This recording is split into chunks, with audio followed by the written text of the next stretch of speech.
2014 నుంచి ఇప్పటిదాకా దేశవ్యాప్తంగా కేంద్ర సర్కార్ నుంచి ఒక రేషన్ కార్డు ఇవ్వలే ఆన్ రికార్డ్. రమ్మను, నేను అంటున్నా కదా, రాములవారి మీద ప్రమాణం చేయమని ఇచ్చినామని చెప్పి, లేకపోతే రాజ్యాంగం మీద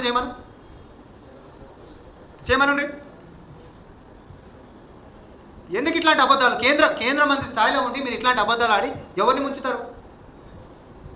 గణతంత్ర దినోత్సవం నిన్న 76 సంవత్సరాలు పూర్తి చేసుకున్నాం. గతంలో ఎప్పుడైనా ఇట్లాంటివి ఉన్నాయా? వేషజాలాలు ఉన్నాయా? ప్రజల మధ్యలో ఎంతసేపు చిచ్చులు పెట్టేసేసి, అరే ఎక్కడ పోతున్నాం మనము? మీరు కేంద్రంలో అంటే సార్ మాకు ఇల్లు ఇంకెక్కువ కావాలని చెప్పి కొట్లాడేటోళ్ళు బీజేపీ నేతలు, బీజేపీ ఎంపీలు అయి ఉండాలి. కేంద్ర మంత్రుల స్థాయిలో ఉంటున్నప్పుడు ఈ రాష్ట్ర హక్కుల గురించి కొట్లాడాలి. అదేం లేదు, మా బొమ్మ పెట్టకపోతే ఉన్నాయి కూడా ఇవ్వం. బెదిరిస్తున్నాం మీరేమన్నా? మీ బొమ్మ పెట్టకపోతే మీరు ఇయ్యనిస్తారా, ఇయ్యనియరా? ఈ బెదిరింపులను చూసి ప్రజలు మీ బొమ్మని ఉంచుతారా, అది ప్రజలకే వదిలిపెడుతున్నాం.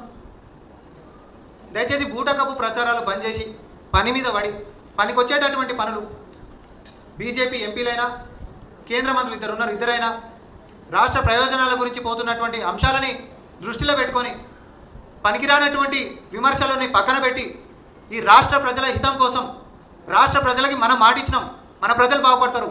ఇండ్లు వస్తే మన ప్రజలకు వస్తాయి, రేషన్ కార్డులు వస్తే మన ప్రజలకు వస్తాయి.